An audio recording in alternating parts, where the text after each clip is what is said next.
My name is Evelyn Foster, and I'm 32 years old.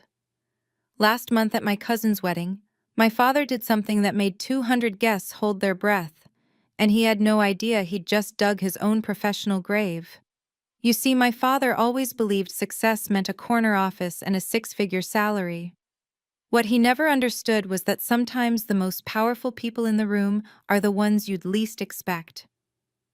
Before I share what happened that night, please take a moment to like and subscribe, but only if you genuinely enjoy this story.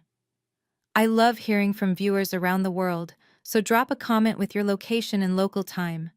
It's amazing how universal these family dynamics can be. Now let me take you back to that elegant ballroom at the Ritz-Carlton, where crystal chandeliers cast shadows on what would become the most revealing night of my father's life.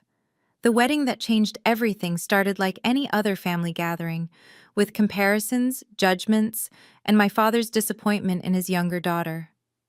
But this time, things would end very differently. The Harrison-Mitchell wedding was the social event of the season. James Harrison, son of tech mogul CEO William Harrison, was marrying Sarah Mitchell in front of 200 carefully selected guests. The ballroom sparkled with golden accents and white orchids that probably cost more than my monthly salary. And yes, I was a teacher, a fact my father would make painfully clear to everyone that night. I arrived early, wearing my best navy dress, simple but elegant. My sister Victoria swept in wearing designer everything, her husband trailing behind checking his phone. She was the star, after all, the successful one, the lawyer who'd made partner at 33. "Evelyn, darling," my mother air-kissed my cheek. "You look nice." "Victoria, doesn't your sister look nice?" Victoria squeezed my hand. "You look beautiful, Maddie." My father appeared, already working the room with his networking smile. Robert Foster, deputy CFO of Harrison Technologies, in his element among the corporate elite. He spotted us and his expression shifted, pride when he looked at Victoria, something else when his eyes landed on me. "Girls, come, the Weathertons want to say hello." The Weathertons owned a chain of private schools. This should be interesting. "Robert, these must be your daughters," Mrs. Weatherton gushed. My father's chest puffed out. "Yes, this is Victoria. She just made partner at Brennan and Associates. Corporate law, you know. Very prestigious." "How wonderful." Mr. Weatherton shook Victoria's hand enthusiastically. "And this is Evelyn." My father's voice dropped a notch. "She teaches." The pause that followed felt eternal. "Oh." Mrs. Weatherton's smile faltered. "That's nice. What grade?" "High school mathematics," I said. "Bless her heart," my father added with a sigh that carried across the conversation circle. "Someone has to do it, right? Not everyone can be a Victoria." The Weathertons exchanged uncomfortable glances. I kept my expression neutral, a skill I'd perfected over years of parent-teacher conferences with difficult families. "If you'll excuse me," I said quietly. I walked toward the seating chart, finding my name at table 12, near the kitchen doors, practically in a different zip code from the main table where my parents and Victoria would sit. Table 2, close enough to smell the bride's bouquet. "Evelyn Foster?" I turned to find Mrs. Harrison, the mother of the groom, studying me with interest. "Yes, Mrs. Harrison." She smiled, not the pitying smile I'd grown accustomed to, but something else. "James has told me so much about you." Before I could respond, the cocktail hour ended and we were ushered to our seats. My father had found his stage. During the salad course, I watched him work table 2, his voice carrying. "Victoria's billable hours are insane, the firm's youngest partner in a decade." He glanced toward table 12. "Evelyn's over there. She teaches. Public school. It's honest work, I suppose." "At least you have one success story," someone said. My father laughed. "Can't win them all, right?" The words stung, but I'd heard worse. I focused on my salad, counting cherry tomatoes like they were particularly fascinating. "You okay?" asked my table companion, an elderly woman named Mrs. Chen. "Perfect," I lied. The reception continued, and my father found more opportunities to highlight the contrast between his daughters. During his toast, oh yes, he gave a toast, he managed to work in references to Victoria's Harvard Law degree, her six-figure bonus, and her upcoming wedding to an investment banker. As for Evelyn, he said, finding me in the crowd, well, she's always been our little dreamer. Teaching high school? Bless her heart. Not everyone's cut out for the corporate world. 200 people turned to look at me with varying degrees of pity. That's when I noticed something interesting. James, the groom, wasn't looking at me with pity. He was looking at my father with something close to disbelief. He whispered urgently to his father, who was seated at the head table. William Harrison, CEO of the company where my father worked, slowly turned his gaze from his son to my father, then to me. His expression was unreadable, but I saw him reach into his jacket pocket, pulling out what looked like an envelope. "Interesting toast, Robert," Mr. Harrison said, loud enough for nearby tables to hear.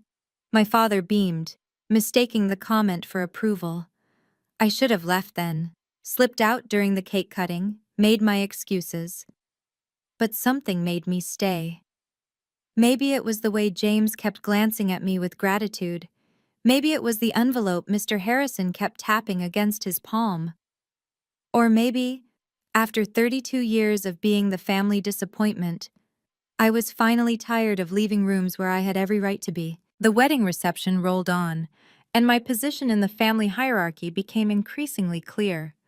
Table 12 wasn't just far from the action, it was practically in another venue.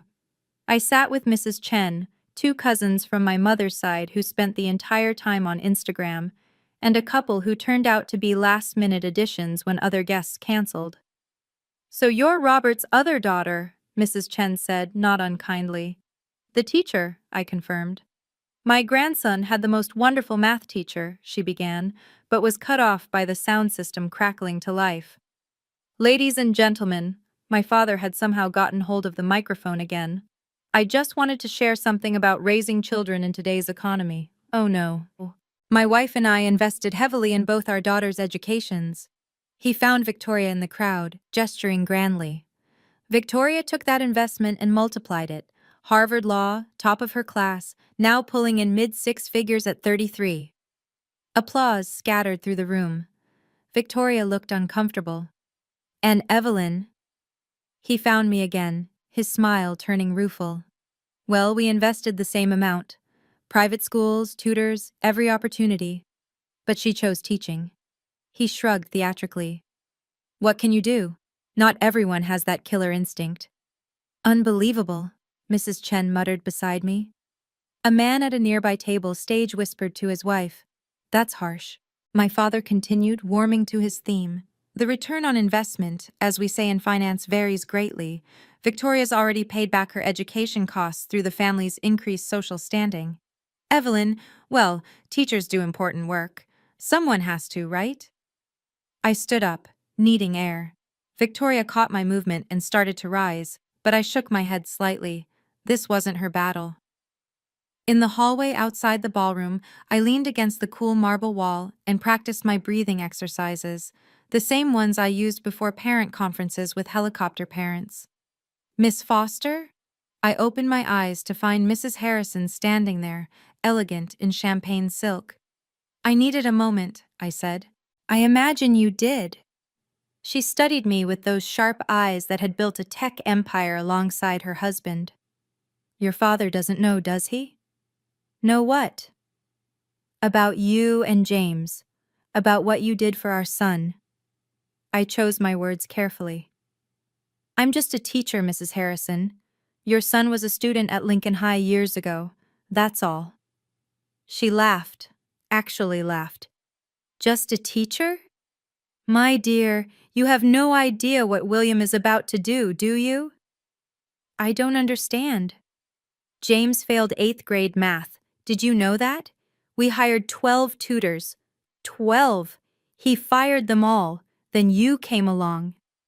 "Mrs. Harrison, 5 years. You worked with him for 5 years, unpaid for the first 2 because you said, and I quote, 'No child should fail because their brain works differently.' You taught him on weekends, evenings, summer breaks. You rewrote entire curriculum just for him. He needed help. That's what teachers do. That's what you do. And tonight, my husband is going to make sure everyone knows it. She returned to the ballroom, leaving me in the hallway with my racing thoughts. I hadn't wanted recognition. That wasn't why I'd helped James. But standing there, hearing my father's voice still echoing from the reception, I wondered if maybe it was time for the truth. When I returned to table 12, the energy in the room had shifted. My father was back at table 2, but now people were whispering, glancing between him and the head table where Mr. Harrison sat, that envelope now placed prominently in front of him. "Where did you go?" Mrs. Chen asked. "Just needed air." "You missed your father's analysis of career choices. Apparently, teachers lack ambition and business acumen." "Sounds about right." James and his new bride were making rounds, thanking guests. When they reached table 12, James broke protocol and hugged me. Not an air kiss or handshake, but a real hug. "Miss Foster," he said, loud enough for surrounding tables to hear. "Thank you for coming, it means everything." Sarah, his bride, whom I'd never met, took my hands. "James talks about you all the time. You changed his life." My father, 3 tables away, was straining to hear. "Congratulations to you both," I said simply. James leaned closer. "Dad's going to speak soon. Please don't leave." They moved on, but the damage was done. The whispers spread like wildfire. "The foster girl knows the groom?" "He hugged her like family." "Changed his life?" My father appeared at my table, his face tight.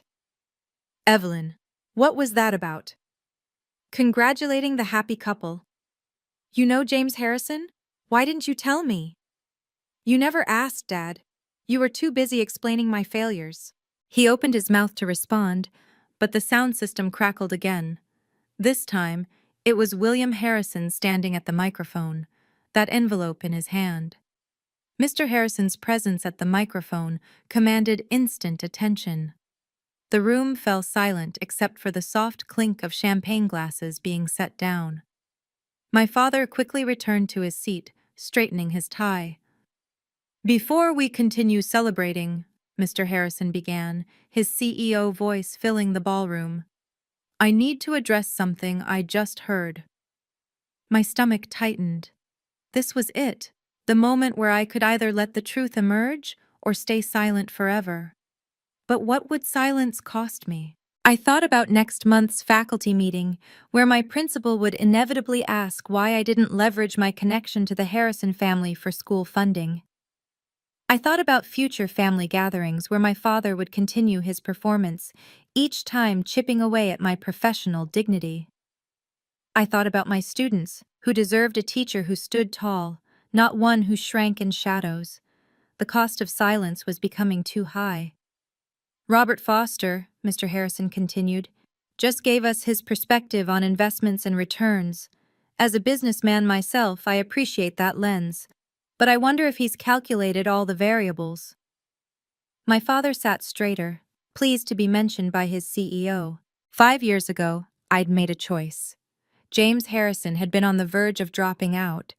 Not because he wasn't brilliant, he was. But his brain processed numbers differently, and no one had taken the time to understand how. I'd spent 2 years teaching him for free, creating visual mathematics models, turning equations into stories his mind could grasp. The next 3 years, even after he'd moved on to high school, then college, I'd continued tutoring him through calculus, statistics, even the quantitative sections of his LSAT. If people knew this, everything would change. The dynamic at every family gathering, my father's entire narrative about his failed investment, my carefully maintained privacy. But if I stayed silent, I'd remain the family disappointment forever. The one who lacked ambition. The one who needed her successful sister to take care of her.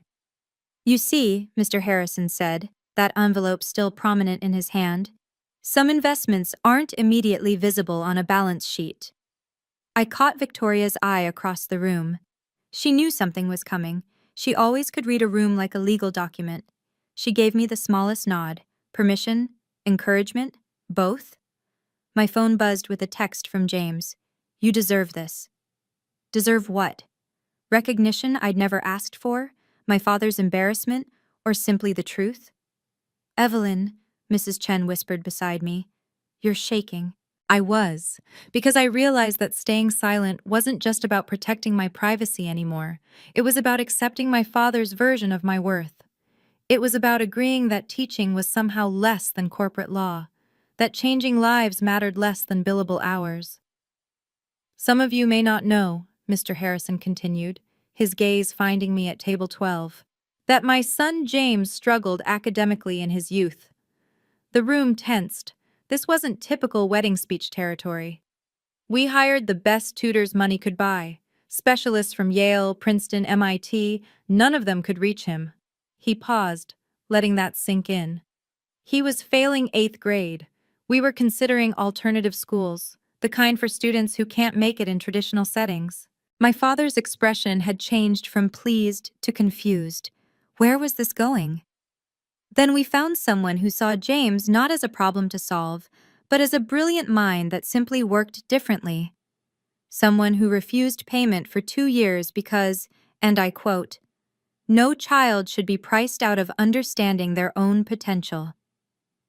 The envelope in his hand, I suddenly knew what it contained. The thank you letter James had written after getting his Harvard Law acceptance. The one where he'd detailed every single way I'd changed his trajectory. I'd told him to throw it away, that teachers didn't need thank you letters. He'd promised he had. He'd lied. That person, Mr. Harrison said, now looking directly at my father, is sitting at table 12, banished to the back of the room, despite being the reason we're celebrating a wedding between 2 lawyers today instead of a very different story. 200 heads turned toward me. The weight of their stares was overwhelming, but not as heavy as the weight of silence I'd been carrying. My father's face had gone pale. He was doing the math now.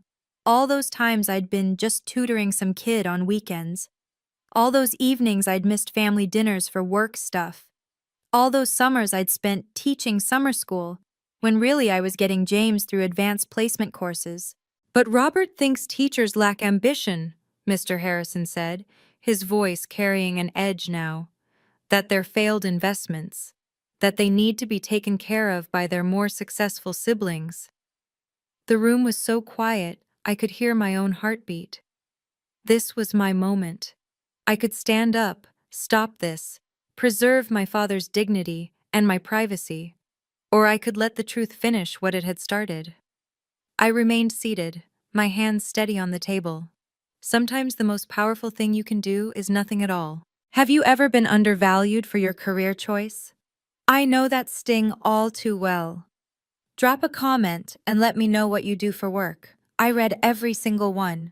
Teachers, social workers, artists, caregivers, all of you who've been told you're just anything. This story is for you. If it's resonating with you, please hit that like button and share it with someone who needs to hear that their work matters. Your support helps these stories reach the people who need them most.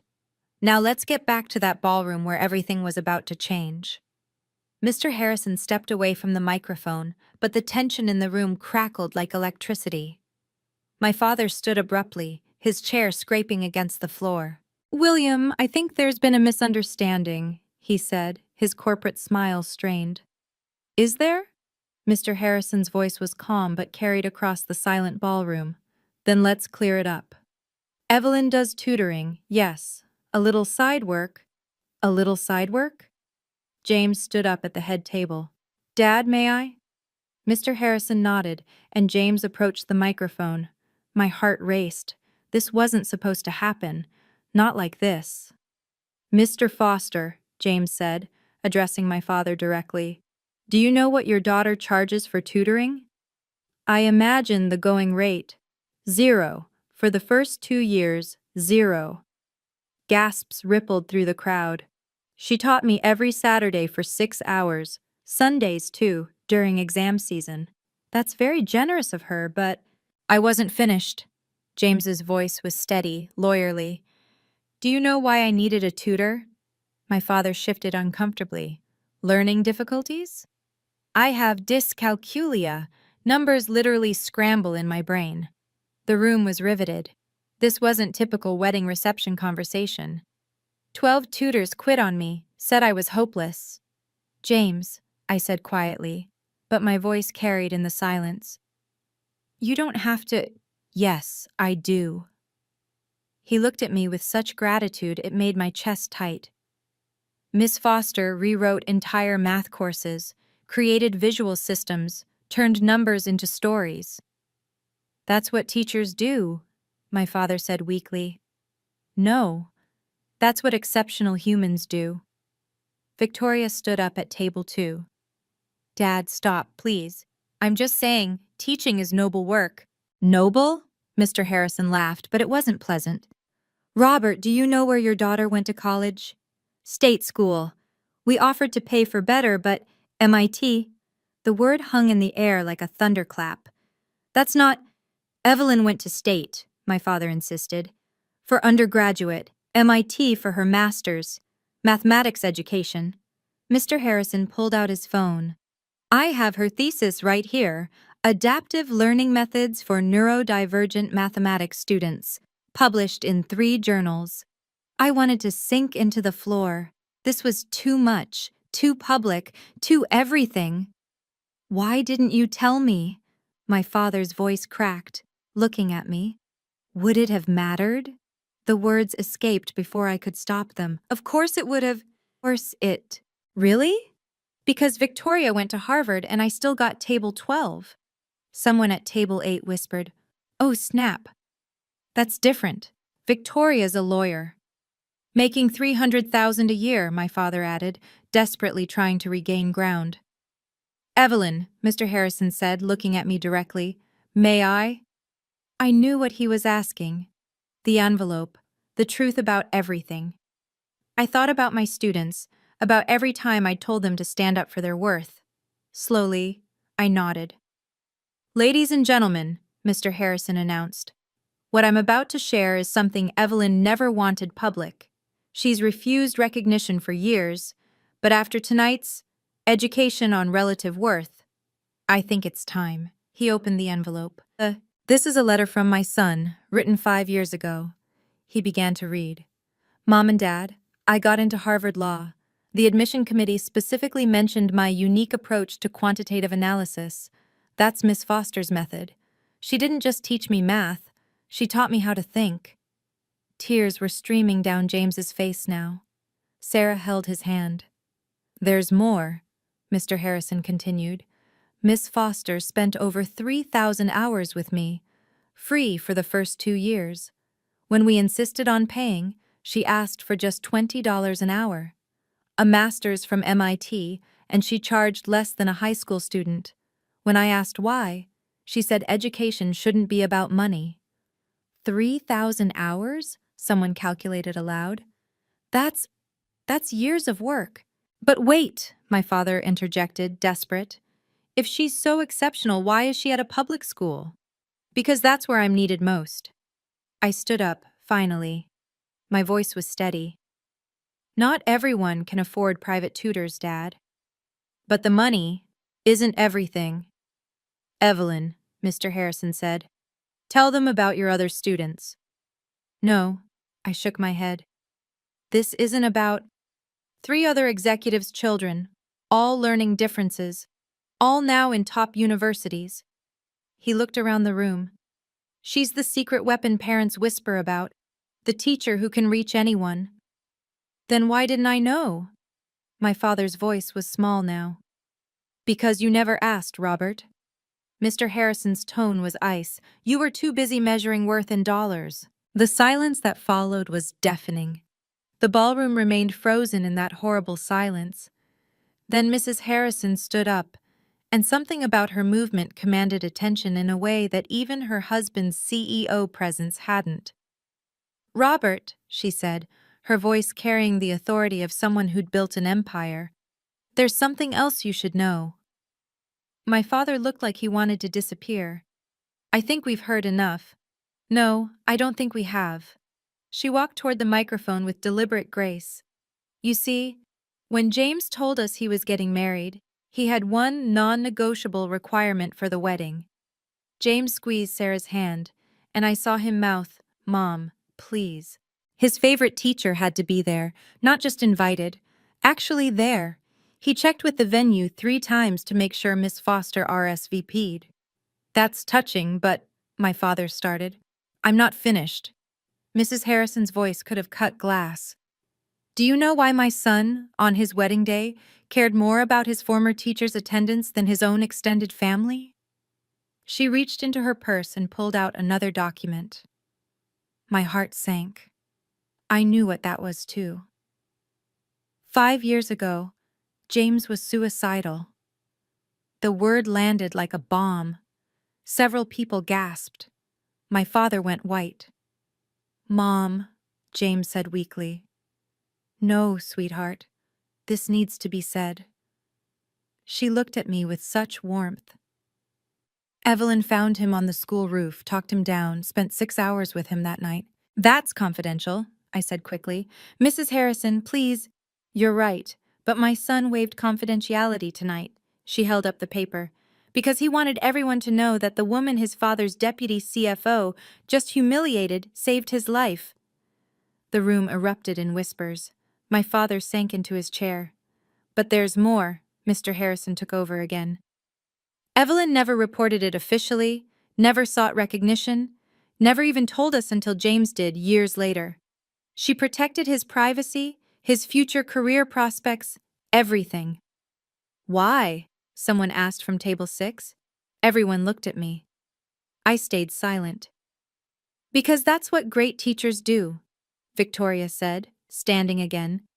They save lives quietly, without press releases or bonuses or corner offices. Evelyn, my mother spoke for the first time all evening. Is this true? I looked at James, who nodded permission. He's here today. That's all that matters. But the hours, the free tutoring, MIT... My father seemed to be processing everything at once. Why didn't you tell us? Would you have listened? I asked. Or would you have found a way to make it less than Victoria's achievements? That's not fair, isn't it? You introduced me tonight as just a teacher. With a sigh. Bless her heart, you said. I didn't mean, yes, you did. My voice stayed calm, professional, the voice I used with difficult parents. You've meant at every family gathering for 10 years. Mr. Harrison cleared his throat. There's one more thing, Robert, the matter of compensation. Compensation? My father looked confused. For Evelyn's services, 3,000 hours of specialized tutoring.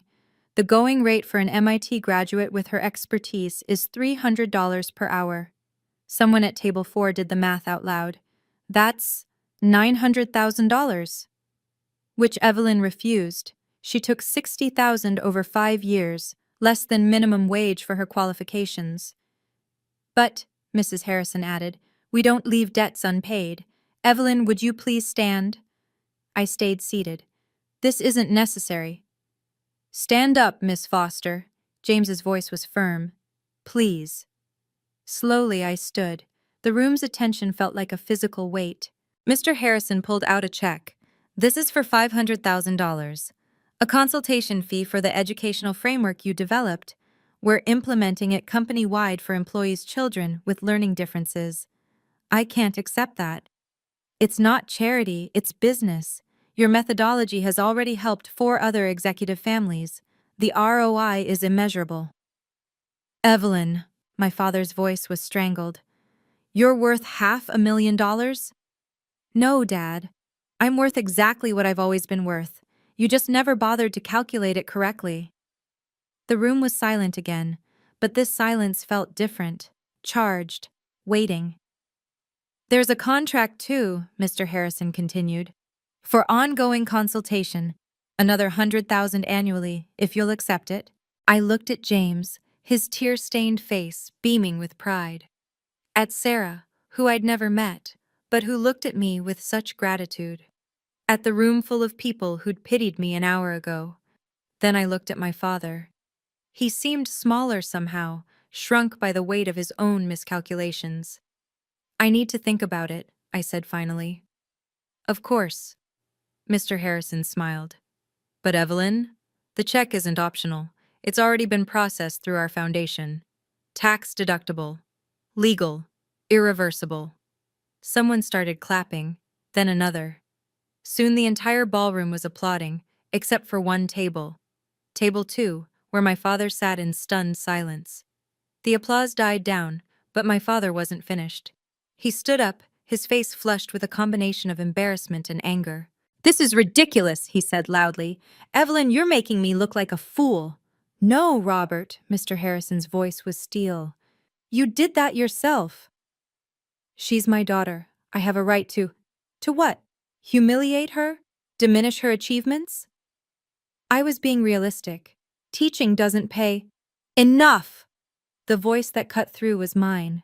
I'd used it maybe 3 times in my entire teaching career, the voice that could silence a cafeteria full of teenagers. Dad, sit down.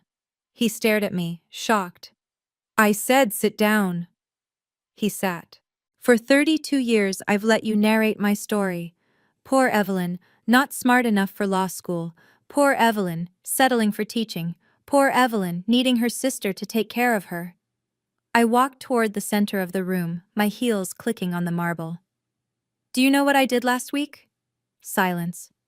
I taught a girl with severe dyslexia how to read her first complete novel. She cried. Her mother cried. I cried. I turned to face the room. The week before, I helped a boy everyone called stupid get into engineering school. That's very nice, but I'm not finished. I faced my father directly.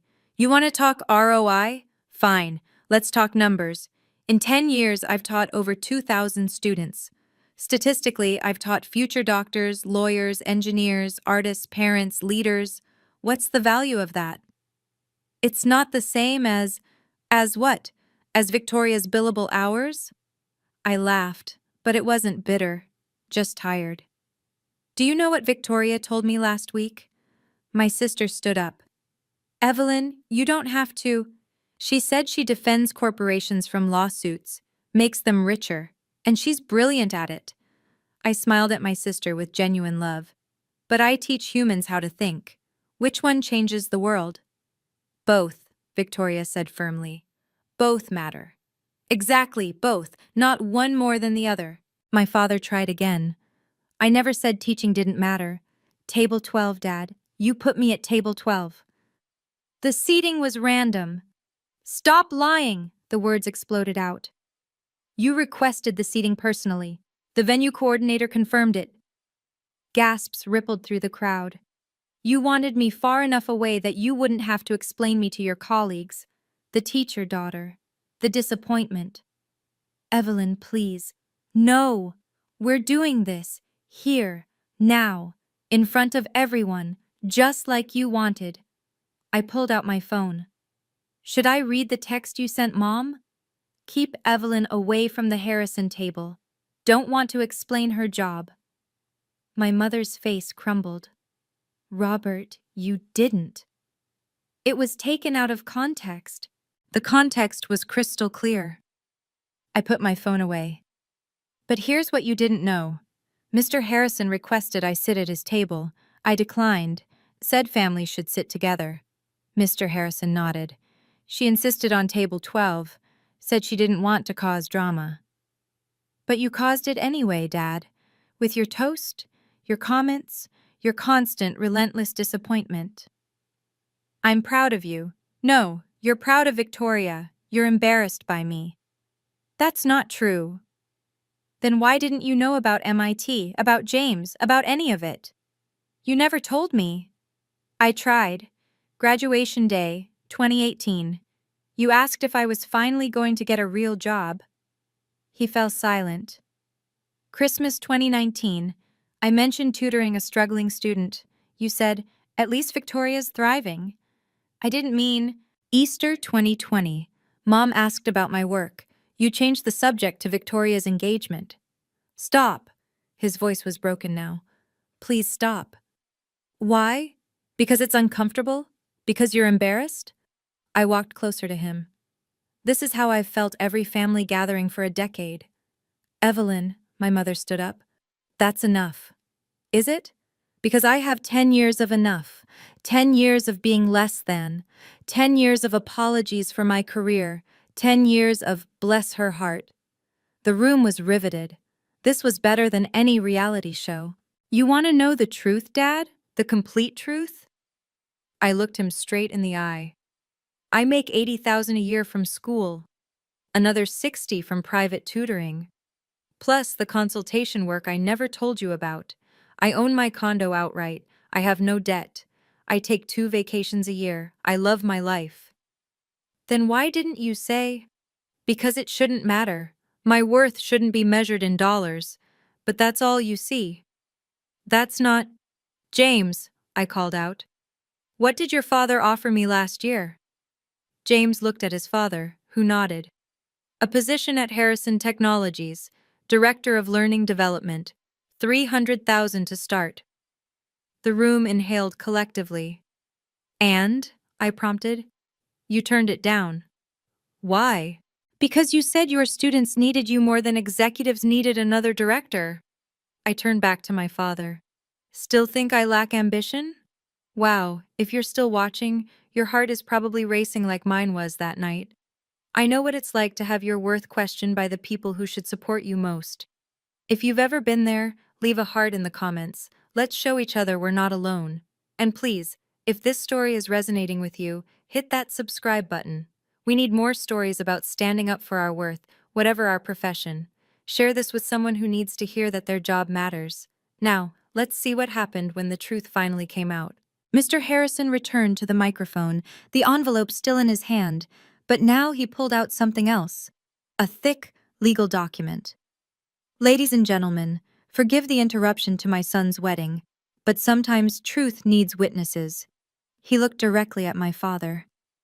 Robert, you've worked for me for 15 years. You're good with numbers. So let me share some numbers with you.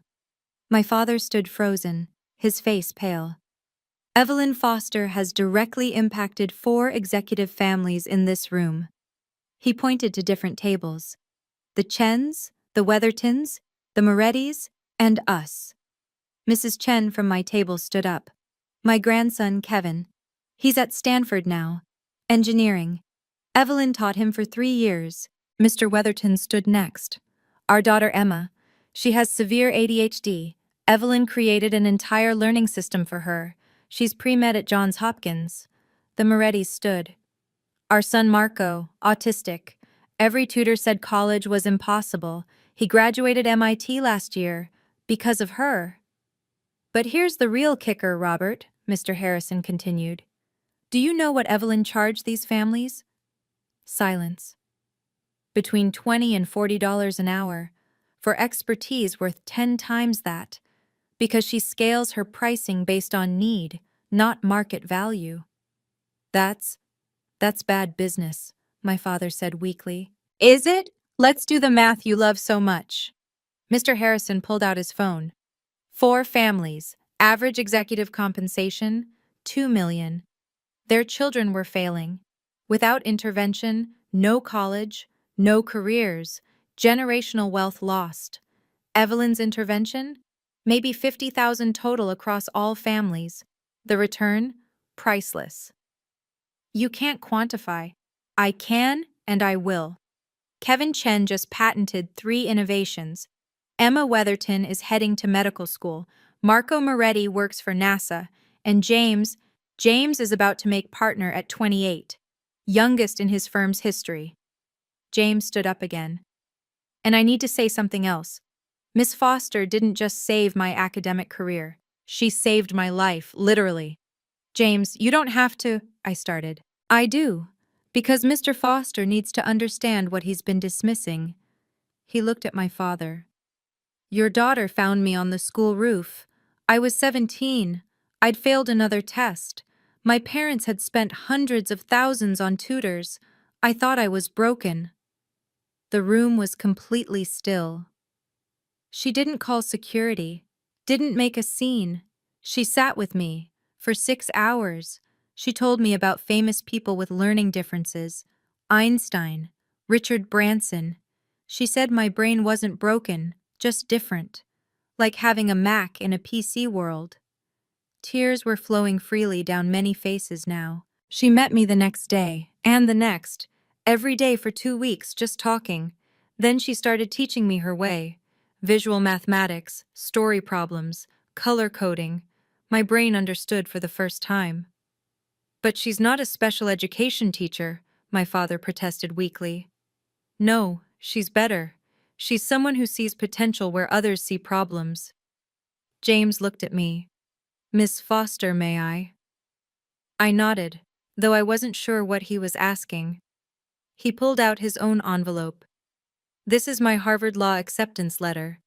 But more importantly, this is the recommendation letter that got me in. From Evelyn? Someone asked. No, from the dean of MIT's mathematics department, about Evelyn's teaching methodology. He called her a revolutionary educator whose techniques should be standard practice. Mr. Harrison took over again. Which brings me to this document. Evelyn, I know you said you need to think about it, but I want everyone to see what we're offering. He held up the contract. Harrison Technologies is creating the Foster Method Learning Institute. $5 million in initial funding. Evelyn as founding director. Her techniques will be taught to educators nationwide. The room exploded in gasps and exclamations. 5 million? My father's voice cracked. To start, we project it'll help thousands of students with learning differences. Mr. Harrison looked at me. Evelyn, you've been hiding your light under a bushel. That ends tonight. I don't want, I began.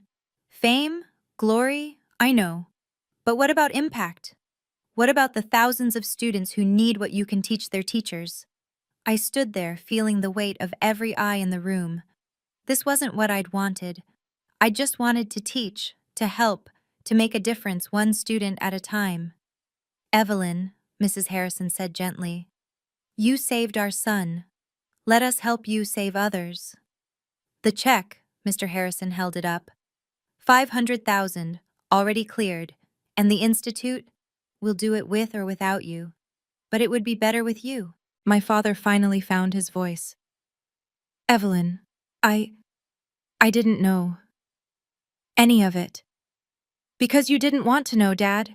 Teaching was never enough for you. I was wrong. 3 words. 3 words I'd never thought I'd hear.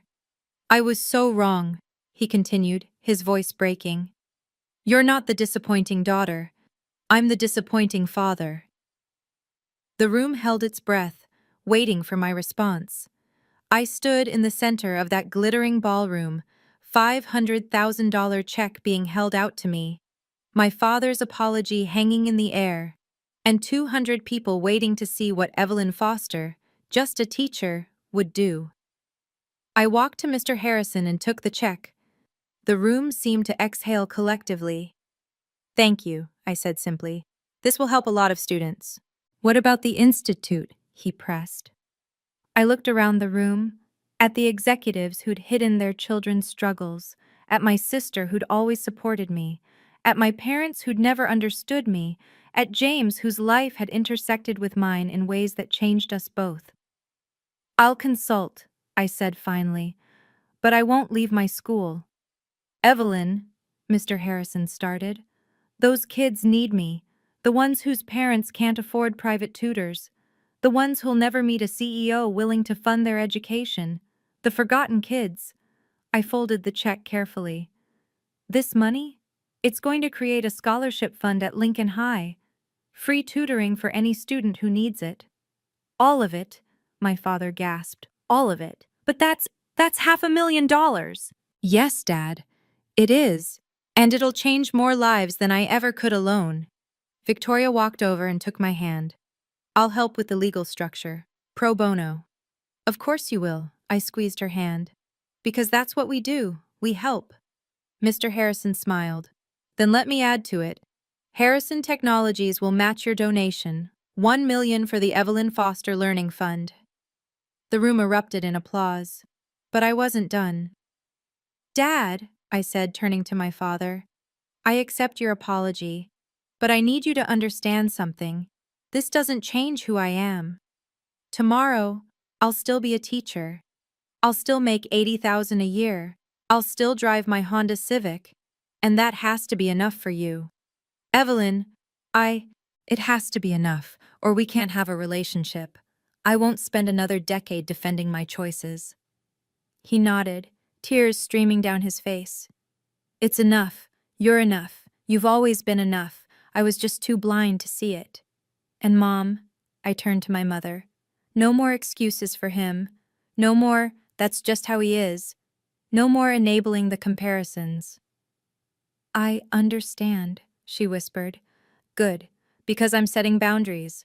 I'll come to family events, but the moment anyone suggests I'm less than Victoria, I leave.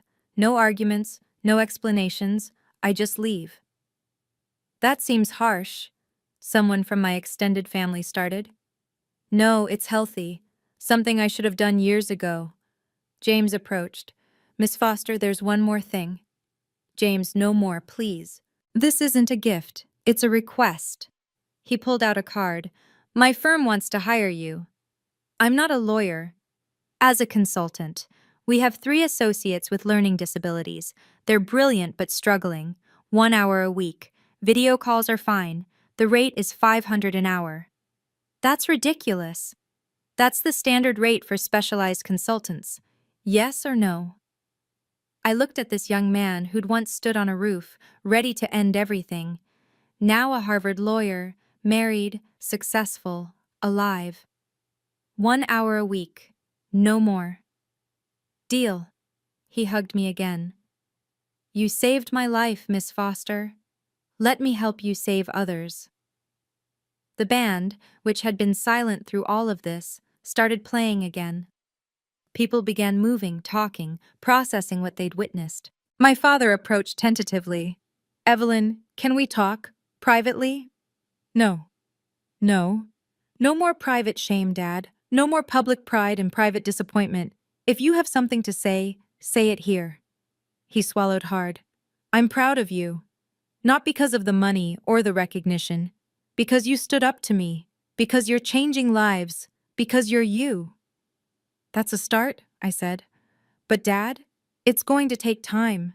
Years of damage doesn't disappear with one apology. I understand. I don't think you do. But maybe someday you will. Mr. Harrison approached with the contract. The Institute offer stands. Whenever you're ready. I'll think about it. But Mr. Harrison? The next time you hear someone dismiss teachers, remember tonight. I'll do more than remember. I'll correct them. Good. The wedding reception continued around us, but something had fundamentally shifted. The executives who'd pitied me an hour ago now approached with business cards, asking about tutoring for their children. The relatives who'd whispered about poor Evelyn now wanted to know about my methods, but I wasn't interested in their sudden approval. I'd learned something valuable that night. My worth had never depended on their recognition. It had always been there, in every student I'd helped, every life I'd touched, every mind I'd opened. Evelyn, Victoria said, appearing at my elbow. You okay? I'm perfect, I said, and meant it. The next 3 months changed everything, and nothing. I returned to Lincoln High on Monday morning, same Honda Civic, same parking spot, same classroom. But the email waiting in my inbox was different. Evelyn Foster Learning Fund, established, initial funding $1,000. By lunch, word had spread. Not through me, I'd said nothing, but James had posted on LinkedIn, my teacher saved my life, now she's saving others. It went viral, 3 million views in 48 hours. My principal called me in. Evelyn, is this real? The fund? Yes. $1 million? For our students? Free tutoring for anyone who needs it. We can hire 10 part-time tutors, create a resource center, buy adaptive learning technology. She stopped me with tears in her eyes. Do you know what this means? Half our kids struggle with learning differences. Half. I know. That's why I'm doing it. The ripple effects were immediate. 17 families contacted the school that first week asking about the program, but more importantly, my current students looked at me differently. "Miss Foster," one said, "you turned down being a director to stay with us? Where else would I be?" But the money isn't everything, Marcus. Remember that. At home, the changes were subtler but deeper. My father called every day for 2 weeks. I answered none of them. On day 15, he left a voicemail. "I enrolled in a workshop, Understanding and Appreciating Educators. I'm trying, Evelyn. I'm really trying." I texted back. "Trying is a start." Victoria and I grew closer. She'd always supported me, but now she actively defended me. At a family dinner I didn't attend, she apparently told our aunts, "Evelyn's impact on the world is greater than mine will ever be. I help corporations, she helps humans." The professional opportunities were overwhelming. 7 school districts wanted me to train their teachers. 12 private tutoring companies offered positions starting at $200,000. A tech startup wanted to build an app based on my methods. I turned them all down, except one, a nonprofit that worked with underserved communities. I agreed to conduct free monthly workshops for their teachers. "You're leaving money on the table," my accountant said. "I'm leaving money where it doesn't matter to take purpose where it does." 3 months after the wedding, my father showed up at Lincoln High. Security called me. "There's a Robert Foster here. Says he's your father? Send him to room 203. He entered my classroom tentatively, like a student late for class. He looked older, humbler. "Your principal gave me a tour," he said. "The learning center you're building, it's impressive." "It's necessary. I met 3 of your students in the hall. They spoke about you like you're a hero."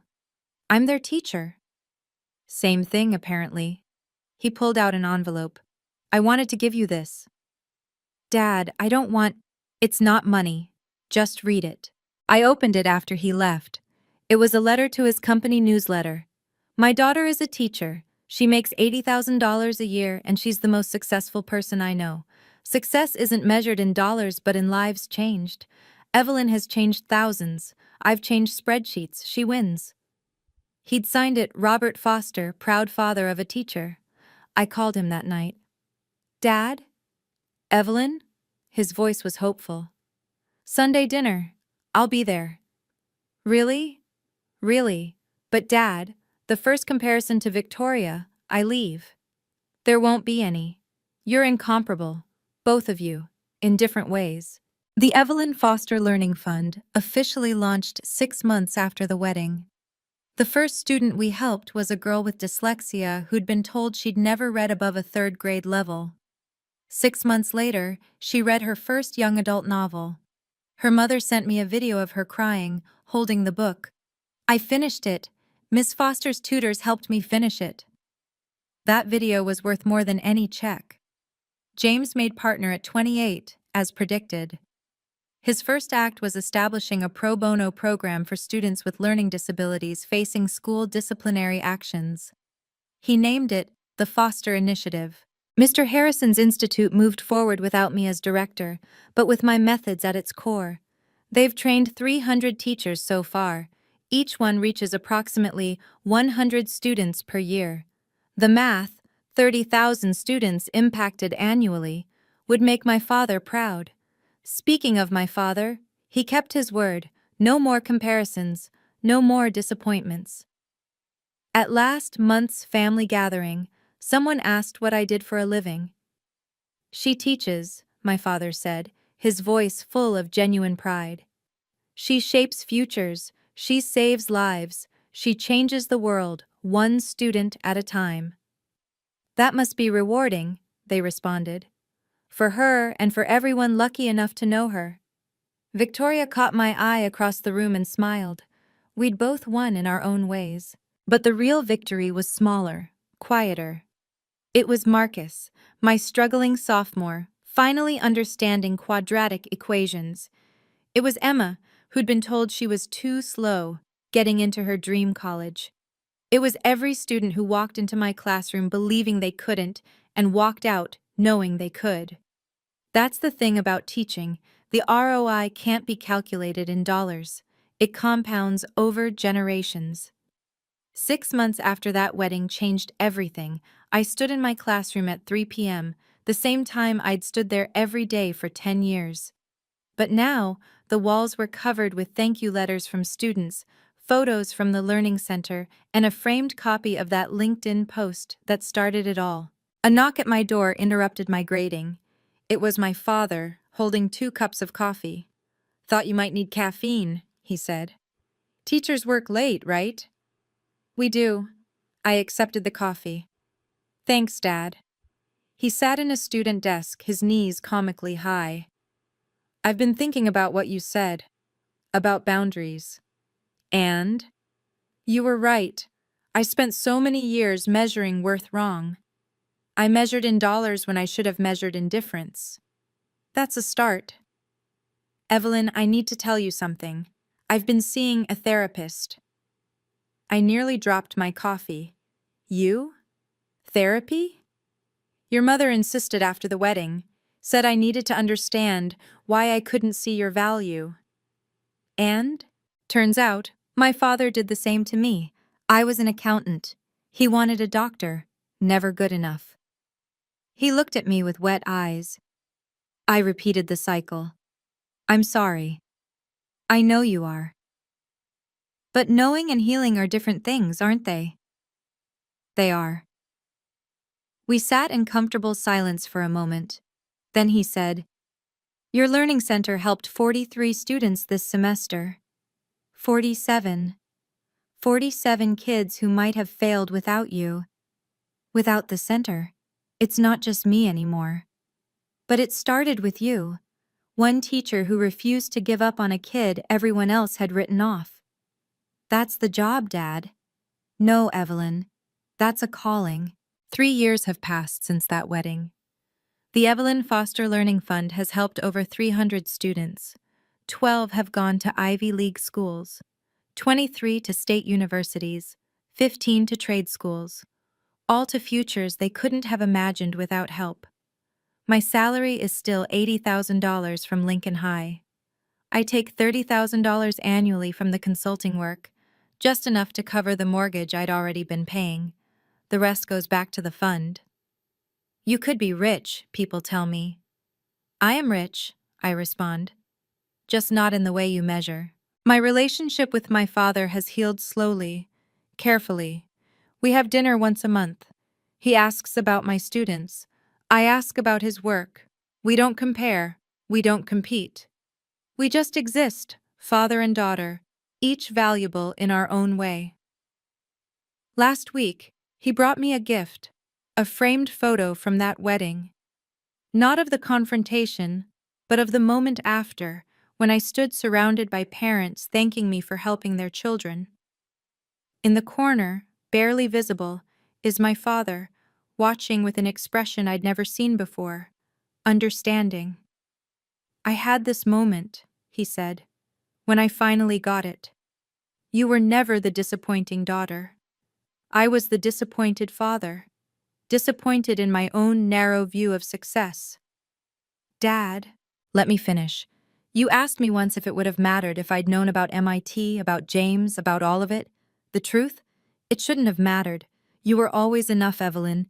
Teaching 5-year-olds to read or teaching CEOs' kids calculus, both matter. I see that now. Thank you. No, thank you. For standing up to me, for setting boundaries, for showing me what real success looks like." Victoria and I talk every week now. She left corporate law last year to start a nonprofit legal clinic. "You inspired me," she said. "Making partners richer wasn't fulfilling. Helping people is." "Dad must be thrilled," I joked. "Actually, he is. He told me to follow my purpose, not my paycheck." "Who is this man and what did he do with our father? You changed him, Maddie. You changed all of us." The foster method is now taught in 17 school districts. I train teachers on weekends, for free if they work in underserved areas, for a fee if they're private schools. The balance works. James sends me updates on every case where he helps a student with learning differences. His latest, a boy with ADHD who was being expelled for behavioral issues that were actually symptoms. James got him an IEP instead. The boy is thriving now. You taught me that different doesn't mean less than, James wrote. Now I teach others. That's the real ROI of teaching. It multiplies exponentially. Every student you reach reaches others. The impact ripples outward, immeasurable but undeniable. My boundaries remain firm but fair. I don't tolerate disrespect for my profession, but I welcome genuine curiosity about it. I've learned that my worth isn't determined by others' opinions, but by my own knowledge of the difference I make. To those who say, just a teacher, I say, yes, I am. And that's exactly what the world needs. If you've made it this far in my story, you probably know someone who's been undervalued for their career choice. Share this with them. Tell them their work matters. And if you're that person, the one whose family doesn't understand your calling, whose passion doesn't translate to impressive salaries, know this. Your worth isn't measured in dollars. It's measured in the lives you touch, the differences you make, the world you slowly, steadily change. That wedding 3 years ago? It wasn't about vindication or revenge, it was about truth. And the truth is simple. Every honest profession has dignity. Every person who serves others has value. And sometimes, the smallest salaries do the biggest work. I'm Evelyn Foster. I'm a teacher, and that's more than enough. Thank you for staying with me through this journey. If my story resonated with you, I'd love to hear about your own experiences. What work do you do that others might undervalue? Drop a comment below. I read every single one, and your stories inspire me to keep sharing. If you believe every profession deserves respect, please share this video with someone who needs to hear it. Subscribe and hit the bell for more stories about standing up for your worth and setting healthy boundaries. Remember, you are not your paycheck. You are the difference you make. Until next time, keep changing the world in your own way.